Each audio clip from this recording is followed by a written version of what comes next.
Maganda ang araw ngayon. Isa. Gawa ko ng reels. Mga tanim ni Papa. Oh! Oh! Kanang tabang ko akong cellphone. Nawala. Magtanong tapuan ng kuan. Cellphone? Akong cellphone mag-video ko kay magtanong ko ng alugbati o kaning tangkong. Asa di ay? Ha? Asa di ay?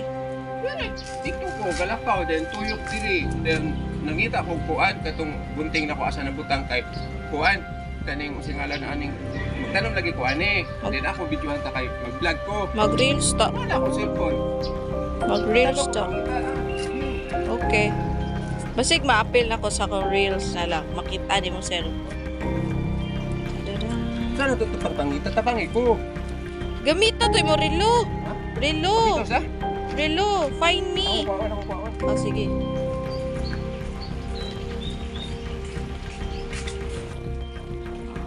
Continuation. Isa. Mga oh. Yan ako. Hello. Ano yung paggamit? I-on. Ilong press. I-search tong search phone. Search phone. Ilong press. Ilong press to. Yung alarm siya. Magbulong siya mong Dara, cellphone. mauna ni. Asa? Na. Hindi ko kaklaro. Pero mau na. Palong man. Di yung Okay, ako ilong press. ilong press. Asa rin dapit? Padungog Ay, ka? katingog. Muna na. Bulunga, bulunga. Wait lang. Hinay-hinay ta. Okay. Asa dapit? Usbag, long Nawala. press. Nawala. Nano to nakadung bitaw ko hinay lang. Long press. Ngus dool. Nano ni diyan patong man dito ni. Tanawa ra gud. Nadia. Naara akong cellphone pero na ipapila ko sa mawala na ko niya ni. Naara akong cellphone. Letter. Ano na pa? Ya, Okay, letter. may sulat. Hiniram ko saglit cellphone mo para maalala mo ako, gupitan mo ko. Ah! Paaluti mo bonsai! Ikuha siya mong bonsai. Na, oh! Lagbong naman kayo mong bonsai. Tuo. Na! Siya, ana! Aluti yung bonsai. O, diba? Wala ko'y reels. Tuo. Ano ba ko'y puyo?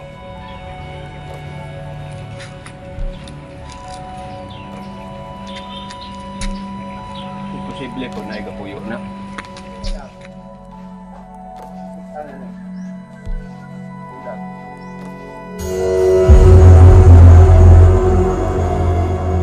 Pa. Natawa pagod ng tanom, galihok. Natawa ng tanom sa likod niyo, lihok. Ha? Naa, lagi kanina. Kita, kulain na. Pa, na ano, latawa.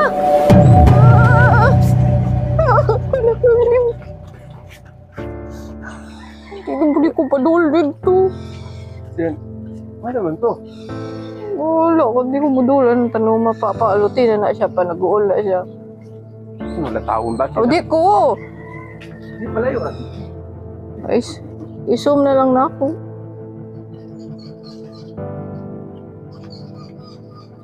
Buntag dito ron.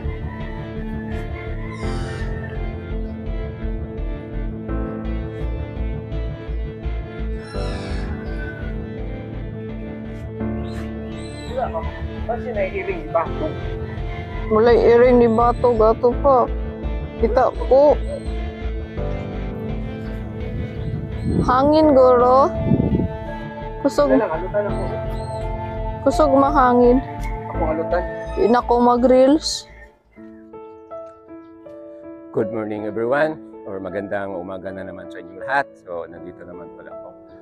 So, instead na yung video ko is magtanim ako yung alugbate at saka yung kangkong. Na landing ako sa magupit na lang ako nito. So, yung mga ganyan na bagay pag may makikita kayo, huwag kayong basta mabigla. So, siguro yung nangyari kanina is only kasi nakita ko malakas yung hangin is early yung kanina. So, kung siguro sobrang lakas yung hangin kaya ganyan ang movement niya sa mga sanga. So yung inikutan ko wala naman.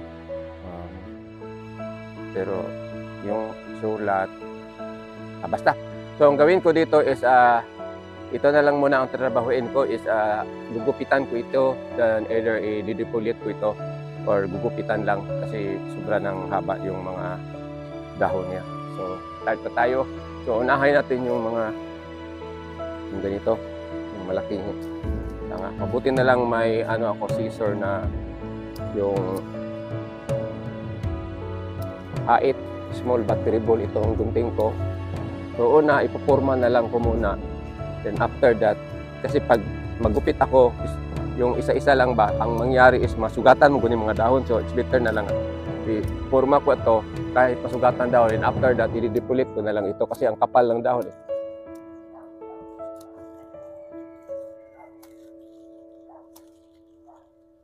So itong baliti na ito is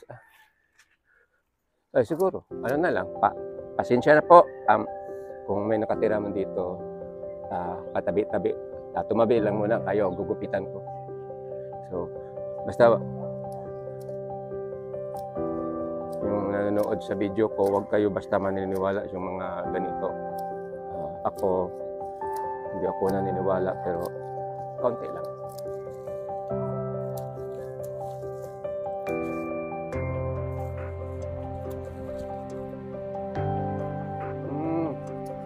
Hangin lang pala. Kita nyo na. Uuyog din siya pag matamaan ng hangin. Nagupitan ko na. Ang sunod naman kong gawin dito ay didepolit ko na ito lahat ng mga dahon. So ito lang ang pwede na maging forma niya. Kasi gawin ko ito yung pag layer by layer yung sasanga niya. Ang mangyari is sobrang laki yung dahon. So hindi masyado makaporma. So mas maganda ng ganito na lang kasi parang magandang tignan din. Dito sa bandang area is nagadagilid yung pat pag ganyan. So may kahoy kasi dito. So tanggalin ko itong kahoy para maging balance. So may ugat pa lang nakalusot. Kaya lumaki. Try ko. Okay. Just soft. Tanggal ko na. So, na-balance na yung pat. Okay na. Putulin ko yung ugat sa likod. Pat niya. Ikman. Yan. So, yung ugat, yung pat niya, diretso dito. Yung tsura. Kaya siya mataba. So, yun ang puputulin ko. So, pag dipulit dito is matagal ito. So, ito, kailangan kong kunin na lang dito. Makat na dito. Hanapin ko pa yung mga ugat dito na kailangan. Ha? Ito? Ilisan og nitro, kaya ningon tong gariding ba, depektoso atong meter. Kana siya. Basi, kitugay na guna kayo. Makuyon gani ko kumpita ga ilisan paglagda kong linya dito sa taas kay gamay kay nang linya basin padarian ba. Ako itulod niya putla ning gamot. Imong itulod? Oo. Asa kani? Kana sa ilalom. Kani? Putag maayo sa. Ay, ayo sa tapot kes masitira putla.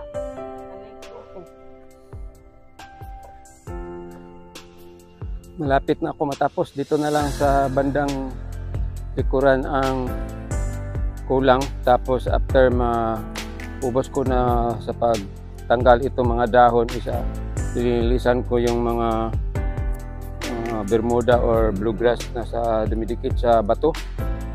Kasi para malinis tingnan. So ganito yung mag-maintain ka ng mga malaking bonsai, ang hirap. Kailangan pang patungan ba para aning yung anong ginagawa ko. So yung mga halaman sa paligid nitong puno nito tinabi ko muna sa gilid, then nakita din sa baba ang daming mga dahon. kalat. So itong materials na ito, nandun na siguro ito na categorize sa imperial. Kasi dako-dako naman siya. Kasi kailangan ka ng patong ng upuan para makaabot ka sa yung pinaka-top niya. Although nakapatong siya kasi pangit magtingnan pag sa lupa ito ilagay yung sa ground. Mostly maganda daw sabi yung mga expert na yung bonsai elevated. Yun ang matapos ko na linisan. So ito nang itsura sa bandang ilalim. Yan ang puno niya. So malaki. Okay, sa kabila.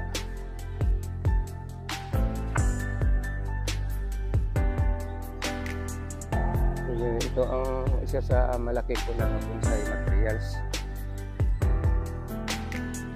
Then, ito sa baba, yun ang mga kalat. Kailangan ko pang linisan dami ng dahon. Tapos may naisalit pa sa kurisyo na aking ginawa yung mga materials ko, yung sa likuran. So, ito na ang itsura niya.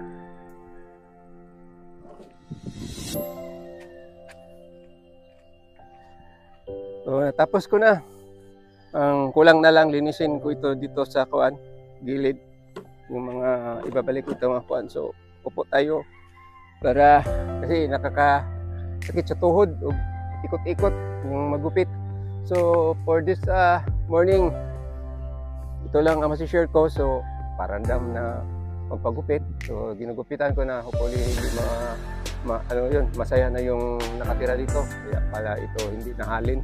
So, again, ito lang masishare ko sa inyo about my bonsai materials na Picos na dinidepolate ko for this morning. So, it's around 1:30 na. So, nag-umpisa ako 8 o'clock yata yun. Kaya nagpunta pa yung nuri ko dito, napalit ng bagong pintador, yung digital na. So, yun na. Tapos na. Hopefully, maganda ito sa paglagbong na pagbalik. So, maraming salamat sa panonood. Hopefully, you like my video. So, again, thank you very much for watching. God bless you all. Have a nice noon ahead of you. Bye-bye. Sakit sa tuhod.